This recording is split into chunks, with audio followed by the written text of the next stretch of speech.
से ही हमारी मांग रही है कि किसी भी पद के लिए, चुनाव के लिए न्यूनतम योग्यता और अधिकतम उम्र सीमा निर्धारित हो। न्यूनतम योग्यता और अधिकतम उम्र सीमा निर्धारित नहीं होने के कारण ही उलूल जुलूल लोग राजनीति में आ जा रहे हैं और उलूल जुलूल बयान देते रहे हैं। शिक्षक न तो कभी हराम का खाता है, न तो हम खैरात का खाते हैं, न ही खैरात की मांग करते हैं। हम अपने अधिकार के लिए लड़ते हैं। हम राष्ट्र निर्माता हैं, भारत के बच्चों के भाग्य विधाता हैं और इसलिए अपने अधिकार मांगते हैं। सरकार हमारी मूल मांगों से ध्यान भटकाने के लिए कभी छुट्टी में कटौती करके, कभी टाइमिंग में कटौती करके, और सरकार शिक्षकों का ध्यान भटकाने का काम कर रही है। जो सरकार के एजेंट है, जो उनके छोटे नेता है, जो दलाल है, वो ध्यान शिक्षकों का भटकाने का काम कर रहे हैं।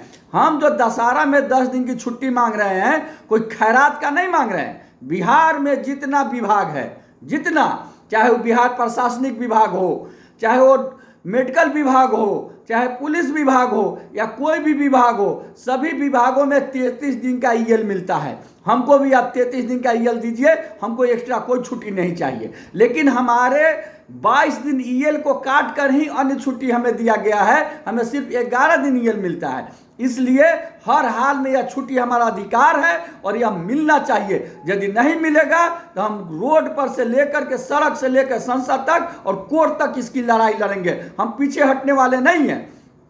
कुछ लोग धमकी देते हैं कि पाठक बाबा के समय क्यों है। मैं केशव कुमार इतिहास गवाह है, जब जब गलत नीति हुआ है, चाहे वो किसी की नीति रही हो, कोई एसीएस, कोई मंत्री रहे हो, हमने हमेशा आवाज उठाया है और आगे भी वो आवाज उठाने का काम करेंगे। न तो हम अन्याय के विरुद्ध कभी लड़ने में चुप रहे हैं, दबे हैं, नहीं आगे दबेंगे। और सरकार से हमारी मांग है कि जितने सरकारी सेवक है, चाहे वो शिक्षक, डॉक्टर, इंजीनियर, कुछ भी हो, और जितने जनप्रतिनिधि है, चाहे मुखिया हो, पैक्स अध्यक्ष हो, एमपी हो, विधायक हो, मंत्री हो, सभी के बच्चे की पढ़ाई हर हाल में सरकारी विद्यालय में उनका नामांकन हो और सरकारी विद्यालय में वो अपने बच्चे को पढ़ाएं। वो अपना इलाज, अपने परिवार का इलाज सरकारी हॉस्पिटल में कराए। जब तक नहीं कराते हैं तब तक उनके चुनाव लड़ने पर रोक लगाया जाए, उनको किसी भी तरह सुविधा देने पर रोक लगाई जाए। ये हमारी मांग है, ये बिहार के तमाम शिक्षकों की मांग है। और सत्ता बदलते ही मुख बदल जाने वाले शिक्षक नहीं होते हैं। याद रखिएगा, हमारे दोनों हाथ में निर्माण और प्रलय दोनों पलता है। अगर हम निर्माण भी कर सकते हैं तो प्रलय भी हम मचा देंगे। इतिहास गवाह है, हम न झुके हैं न झुकेंगे। और बहुत जल्द बिहार के सारी तानाशाही रवैया के विरोध में शीतकालीन सत्र में बिहार के सारे शिक्षक रोड पर उतरेंगे और हम ईंट का जवाब ईंट से नहीं पत्थर से देंगे और हम अपनी मांग कर लेकर रहेंगे। बिहार सरकार जिस तरीके से बिहार के शिक्षकों को हर बात बेबात पे अपमानित करने का जो काम कर रही है, ये कतई न शिक्षा के हित में है, न छात्रों के हित में है, न समाज के हित में है।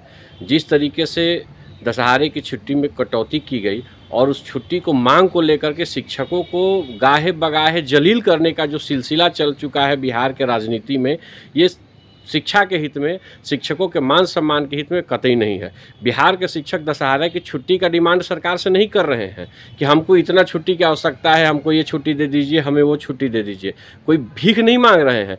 बिहार के जो शिक्षक हैं वो अपने अधिकार की बात कर रहे हैं। अगर आप हमें 60 छुट्टियों का सही से पुनर्मूल्यांकन करके नहीं देते हैं तो आप जो राज्यकर्मी को देते हैं अर्जित अवकाश, वो प्रत्येक महीने हमें भी मिलना चाहिए। साल में 31 अर्जित अवकाश जो राज्यकर्मियों को बिहार सरकार के द्वारा दिया जाता है, वो अर्जित अवकाश बिहार के तमाम शिक्षकों को मिलना चाहिए। हमें अलग से छुट्टी देने की आवश्यकता क्यों है? बिहार के विद्यालयों को बंद करने की आवश्यकता नहीं है। जो पूजा पाठ करने वाले हैं, जो पर्व त्यौहार मनाने वाले हैं, वो अपने अर्जित अवकाश से छुट्टी ले लेंगे। लेकिन जिस तरीके से सरकार ने उनको बार बार अपमानित करने का काम किया, बिहार के शिक्षक छुट्टी के लिए तरस नहीं रहे हैं कि आप हमें छुट्टी दीजिए, लेकिन जो हमारा अधिकार है एक राज्यकर्मी के रूप में, वो सरकार को स्वीकृत करना चाहिए। बिहार की सरकार ये न करके शिक्षकों को जिलालत और जलालत देने का जो कार्य कर रही है, इसकी हम कठोर निंदा करते हैं। और भारत के जो सनातन प्रेमी लोग हैं, बिहार के जो सनातन प्रेमी शिक्षक और बच्चे हैं, उनको सनातन परंपरा का ज्ञान कैसे होगा? जब विद्यालय में पठन पाठन हो रहा है, जब विद्यालय में अन्य कार्य हो रहा है, तो स्वाभाविक है कि बच्चे अपनी सामाजिक के सरोकार से दूर हो जाएंगे और ऐसी परिस्थिति में उनका समुचित विकास नहीं होगा। और मेरे मांग है आपके चैनल के माध्यम से कि बिहार के शिक्षकों को छुट्टी अलग से देने की आवश्यकता नहीं है। जो राज्य कर्मियों को छुट्टी मिलता है वही छुट्टी आप बिहार के तमाम शिक्षकों को दीजिए। जो अर्जित अवकाश मिलता है वो अर्जित अवकाश भी बिहार के तमाम शिक्षकों को दीजिए। ये बाढ़ग्रस्त क्षेत्रों में स्थिति अत्यंत भयावह है और छुट्टी के नाम पर ढकोसला बात कर रहे हैं। क्या इनका शोषण नहीं हो रहा है? क्या ये उत्पीड़न के शिकार नहीं हो रहे हैं? और इनसे छुट्टी नहीं होने वाला है, न स्थानांतरण नियमावली बनने जा रहा है, न पदस्थापन होने जा रहा है, न कोई जांच होने जा रहा है। ये बहुत बड़ा फर्जीवाड़ा है।